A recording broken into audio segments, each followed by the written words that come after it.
Apresentando o vídeo, o locutor Mauro Rodrigo. Fala pessoal, Mauro Rodrigo aqui de novo para mais um vídeo do nosso canal. Nesse vídeo nós vamos falar sobre mitologias, em especial Anunnakis.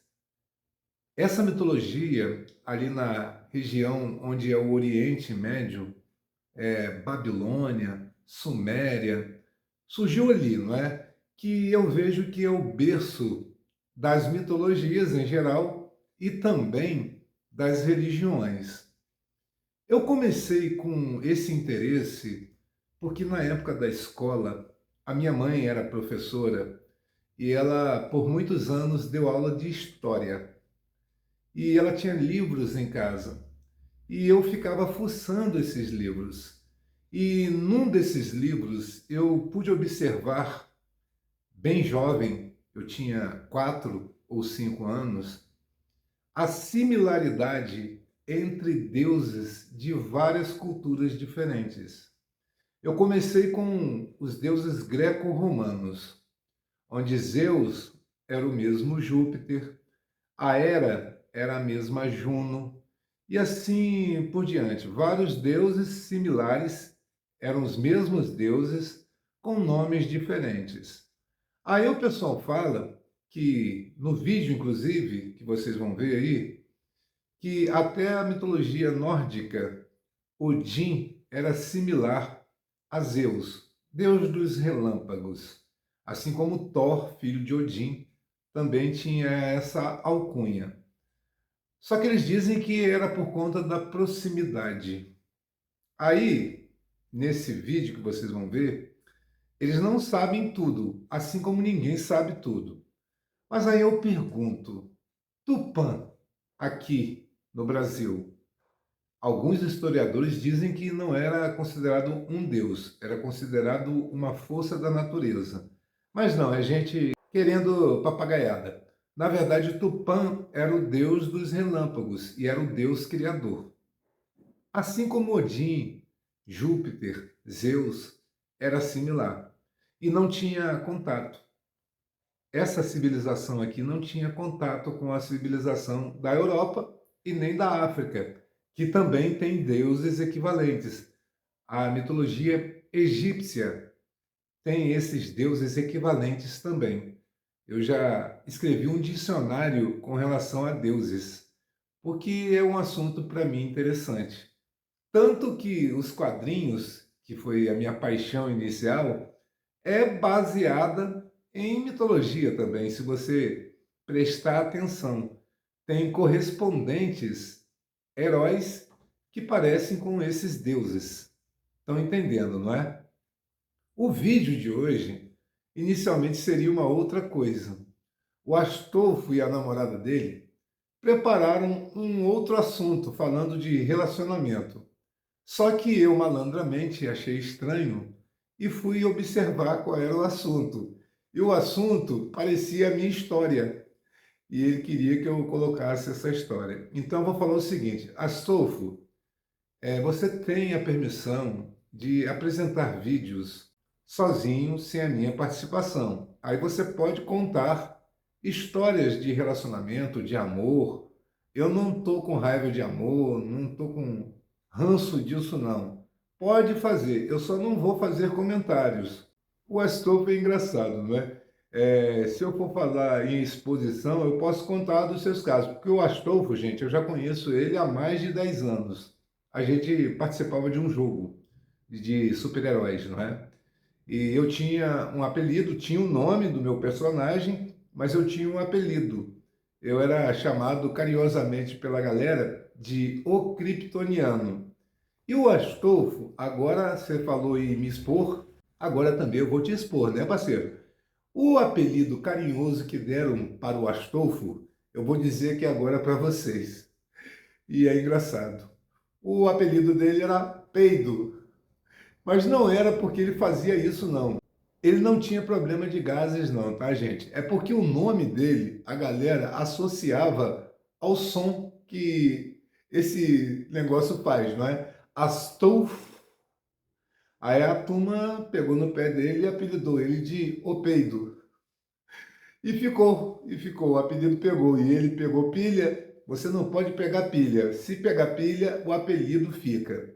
Então, já que você queria me expor, né, contando a minha história fracassada de amor, então agora eu estou expondo você também. E eu confundo sempre o nome da sua namorada, Gertrudes, porque você já teve outras. Então é só Jurema, Judite, só esses nomes lindos assim, não é? Então eu sempre me confundo.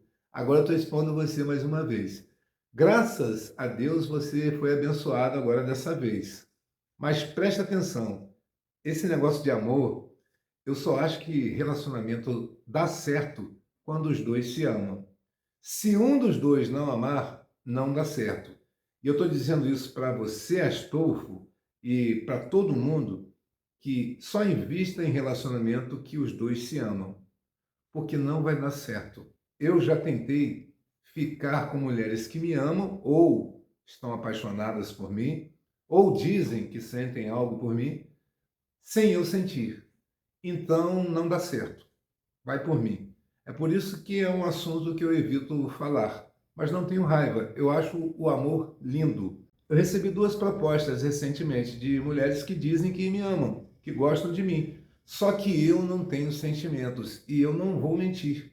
E eu não vou investir em algo que, para mim, não vai dar certo. Porque, como eu disse, relacionamento tem que ser amor recíproco. Os dois lados têm que se amar. É só isso que eu tenho a falar sobre isso. E a história que aconteceu comigo já morreu. Não tem por que eu reacender. Ele disse que era para ajudar. Ajudar o quê? Já está morto. O que eu era, a pessoa que eu era, já não existe mais. A pessoa que eu era morreu. Então é um assunto do passado. É dessa forma. Porque, como eu disse, para um relacionamento valer a pena lutar, os dois lados têm que se amar. Eu tenho que amar e ela também tem que amar. Se um dos dois não ama, não tem por que insistir, não tem por que lutar. Entenderam, não é? É simples, é só por isso. Mas, Astolfo, você tem a minha permissão para fazer vídeos sobre essas coisas de relacionamento, amor. Eu acho bonito, eu gosto de histórias românticas, emocionantes, me emocionam, eu gosto de ver. Eu vejo aqui no YouTube vídeos desse tipo, em outros canais, histórias de vida. Eu gosto muito desse tipo de coisa, me emociono bastante assistindo, vendo relacionamentos surgirem do nada, situações onde as pessoas são diferentes demais e acabam se apaixonando. Eu gosto de histórias assim. Só que eu não vou, né, diretamente me envolver contando histórias assim ou dando a minha opinião. No momento, não. Talvez, quem sabe, um dia, né, eu encontre o amor verdadeiro, correspondido, e faça isso. Provavelmente não vou fazer. O que eu posso fazer é falar dos futuros filhos que eu possa vir a fazer. Porque num dos sonhos que eu tive, de uma situação aí passada, eu vi três crianças. Então, geralmente eu vejo meus filhos antes deles nascerem, porque eu vejo em sonhos. Então, eu vi três crianças. Então, é bem provável que se repita isso e se realize. Então, dos meus filhos, eu irei falar porque eu amo meus filhos. Vira e mexe, eu estou falando da minha filha, do meu filho ou da minha neta. Então, é basicamente isso. Está encerrado o assunto, né, Stolfo? O peido. Agora é o seguinte, vamos mostrar para vocês aí. Eu estou rindo porque o apelido é engraçado pra caramba. Agora vocês vão ver aí esse assunto sobre Anunnakis. E também tem algumas explicações sobre mitologias. Essa coisa que eu falei no início, sobre similaridades entre os deuses espalhados pelo mundo.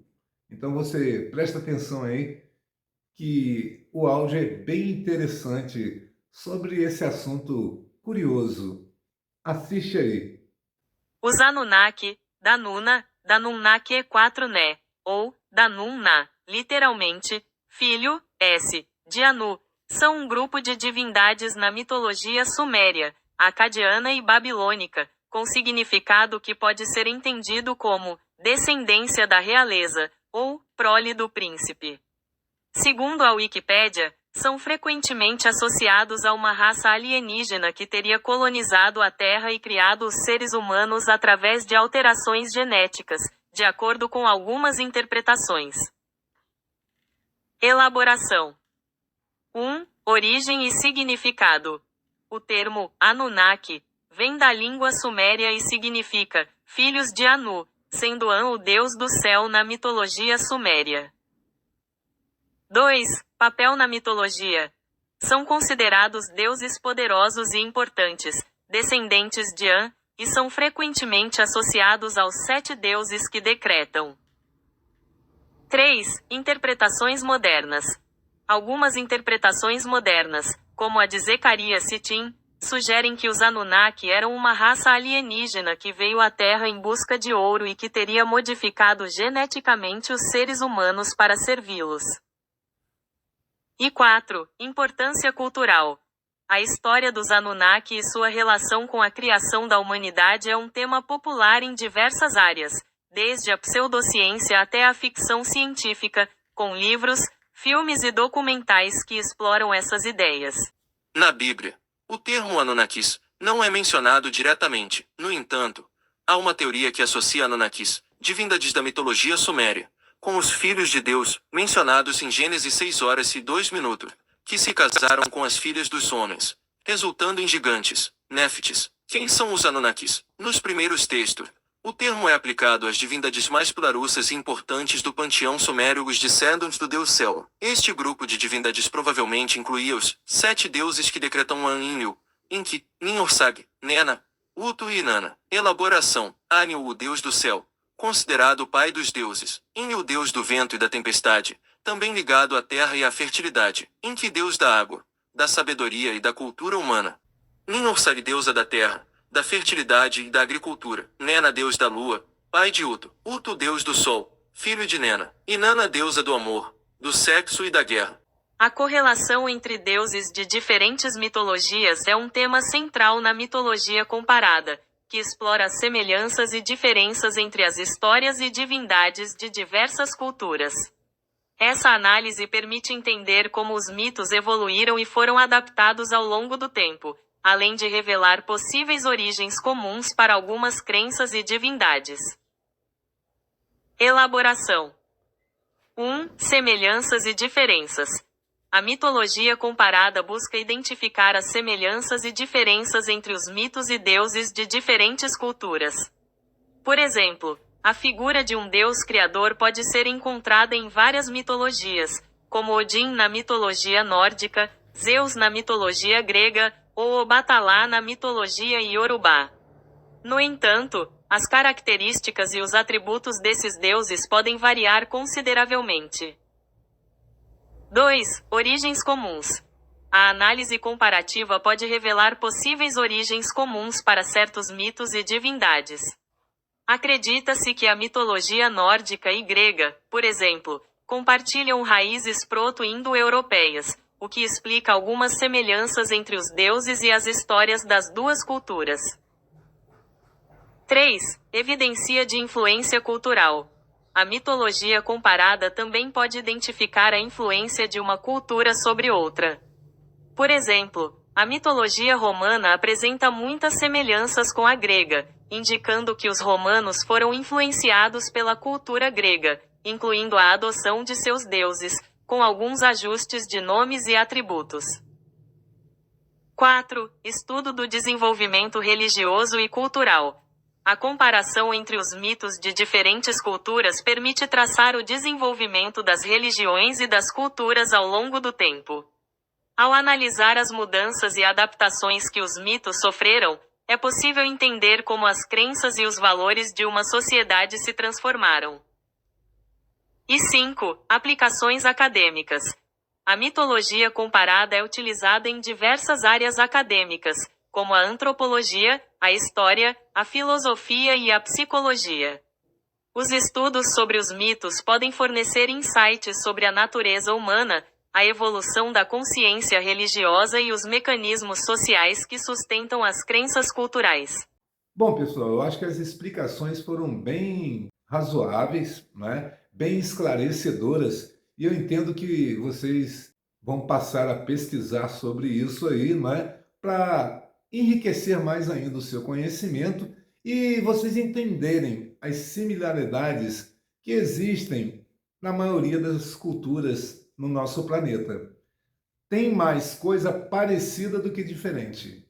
No fundo, parece que dá aquela certeza que alguma coisa aconteceu no passado para que todas as culturas criassem deuses similares assim. Não pode ser coincidência. Essa coisa dos Anunnakis explica mais do que a gente pode ter a capacidade de compreender, se é que vocês me entendem. Bom, pessoal, e esse foi o nosso vídeo de hoje. Espero que você tenha gostado ou não. Se puder, curta, compartilhe e inscreva-se para ajudar o nosso canal, tá certo, gente? E até o próximo vídeo. Tchau, tchau!